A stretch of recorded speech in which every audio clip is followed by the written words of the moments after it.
What's up everybody, Typical Gamer here with your daily GTA 5 news, tips, tricks, Easter eggs, guides, and more. And today I have this week's episode of GTA 5 Q&A Sunday, a weekly series where I answer your GTA 5 related questions from Twitter with my own opinion and some facts as well. In today's episode, I'm going to be talking about patch 1.17, Heists, the Hydra jet, Hunter attack helicopter, and a few more awesome, interesting things, so definitely be sure to stay tuned. If you'd like to possibly get your question featured in the next episode of Q&A Sunday, then be sure to check out the description of this video for full details on how to submit your question. Also, while you're in the description, be sure to check out the giveaway I'm hosting for a GTA $8 million Megalodon Shark Cash card, which ends very soon, so be sure to enter as soon as possible. Also, for those of you who didn't see my video earlier this week or don't follow me on Twitter, I have a pretty bad sore throat and tonsils, which didn't exactly allow me to make as many videos as I would like this week. I don't feel a lot better yet, but I'm trying my best to continue, and I want to thank you all for your support. And without further ado, let's jump right into this week's episode of Q&A Sunday. Question number 1, we have Michael who asks, which is faster, the laser or the Basada? Do you think the Basada should have rockets on it? By the way, love your vids. Thank you very much, Michael, for the kind words. And I did a video a little earlier this week about the Basada and a little in-depth guide on it. So check that out if you haven't already. I'll put a link in the description. In that video, I do show that the laser does have a higher top speed and that the Basada does have an advantage with acceleration to start, but it's not that big of an advantage. It does mean that it could be a little bit more nimble, take corners a bit faster, and possibly if you're a good enough pilot you can outmaneuver a laser, but those rockets and Gatling guns on the laser are a bit too much just to handle. And do I think the Basada should have rockets on it? Probably not. It's too accessible that people could just order it and just start killing each other, start griefing. So I would say that they made the Basada the best they could and that it's a fun jet to play with.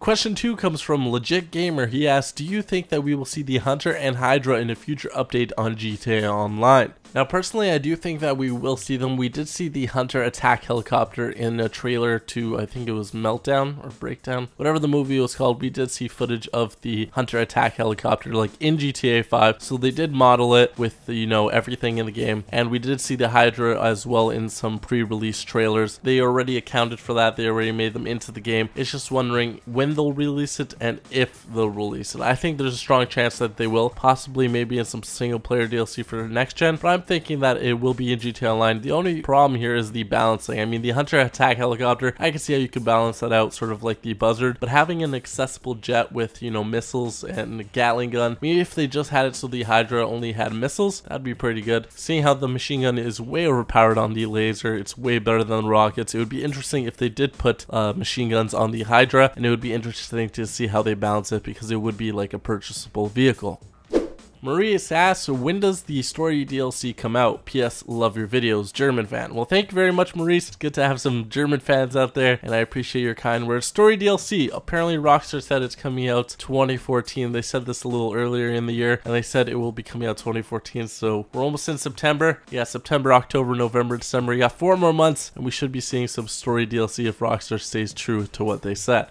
Gaming Burger asks, if not, here is my actual question. What current / next gen game are you most hyped for? So there are a couple of games that I'm quite hyped for. I mean, some aren't even announced yet, but I know they'll be coming out for like next gen or current gen, whatever you want to call it right now. I'm going to start off by saying my number 1 most anticipated one is, believe it or not, GTA 5 on PS4, Xbox One, and PC. I just love GTA 5. I want to see what they improve to it, to my favorite game, and definitely looking forward to that. Besides that, you got Destiny, which looks great. I played it, the beta, you know, the alpha. It was really fun to play. Definitely interested to see how that turns out. There's Tom Clancy, The Division. Looks like a really great game. Saw that at E3, saw some gameplay some other places as well. And then you have Advanced Warfare. Call of Duty is usually the same thing every year. They use their cookie cutter formula, you know, to keep selling. It's because that's what people like, and they're sort of changing it up this year with the sort of Titanfall-esque gameplay, and I'm really interested in how that turns out, so I'm definitely going to try that out. And as to games that are not announced yet, I'm really looking forward to if Rockstar ever announces Agent, and also it would be pretty awesome if they released the next game in the Red Dead series. There was Red Dead Revolver, Red Dead Redemption, and who knows, we might be seeing like Red Dead Revolution coming soon.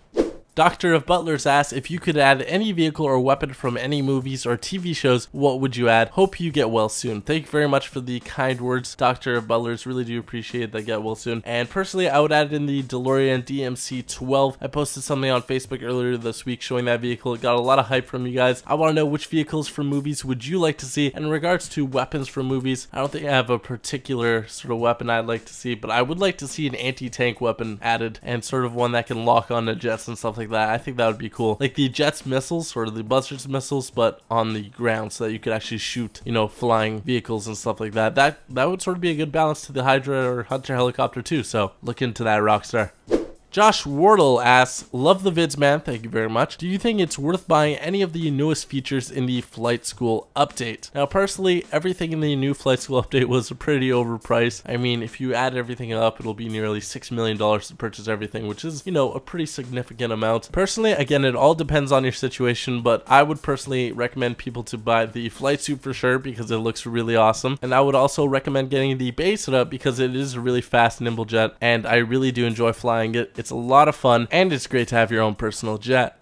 Jack Gogan asks, do you think Rockstar will ever let people put things in the back of the Titan or Cargobob? Now, for those of you who have played GTA Online long enough, you'll know that you could have stored stuff in the Titan or Cargobob previously. The hatches in the back could open, and you could put stuff in there. The unfortunate thing was, especially in the Titan, if you put like a car in there, it would explode the Titan after like just a little short while. And the problem is, I assume it's the way things are modeled, or their physics engine or something like that, that doesn't allow like an object to be within an object. Sort of like, you know, the mule having people in it or trying to store a car in it. It eventually falls out. It's just not the way that they made things. And I think if they want to, if that's their plans in the future, they will do it. But right now, it doesn't really seem like it. None of the story mode missions have you actually putting stuff in the Titan, have you putting it in the actual cargo jet, the massive one. So really, don't see them doing it anytime soon.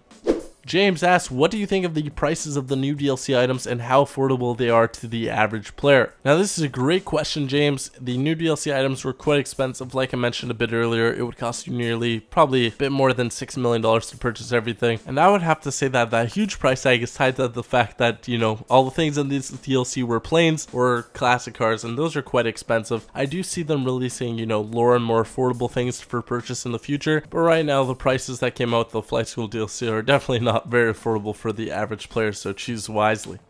Mike the Gamer asks, do you think Heists will come out in patch 1.17? Now, there's only 4 months left in the year of 2014. It's been over a year since Heists were announced in the GTA Online trailer, and that question as to when Heists are coming out, that is a great one. Personally, and this is just my personal opinion, I think that Heists are really near completion and that they will be releasing them in the next patch. I mean, we've seen the animations to them, we've seen a bunch of details about them. I think it's just about time that Rockstar is ready to release them. And the final question we have today is from GTA Man. He asks, would you like to see a throwback DLC with old school GTA vehicles, weapons, etc.? And personally, I would love to see this, especially some of the vehicles from GTA 4, GTA San Andreas, Vice City. I would like to see, you know, Katana come back, Chainsaw, double Uzis from San Andreas, Jetpack, of course. And then you got a couple other things, like just some of the lesser known vehicles from the other games too that I'd love to see. That makes me wonder though, what kind of vehicles and weapons would you like to see introduced in GTA 5 in the future DLC that come from previous GTA games? Be sure to leave a comment below. So guys, that's it for today's episode of Q&A Sunday. We had a lot of interesting questions on today's show, and we had a lot more that couldn't be featured, but I'd love to see them, and I'd love to answer them next week, so be sure to submit them. If you don't know how, there's going to be instructions on how to do so in the description of this video. As always, I want to thank you for watching the video, and if you're new around here, be sure to press that subscribe button for more daily, top-notch GTA 5 videos. Thanks for watching, I hope you have an awesome day, and peace out.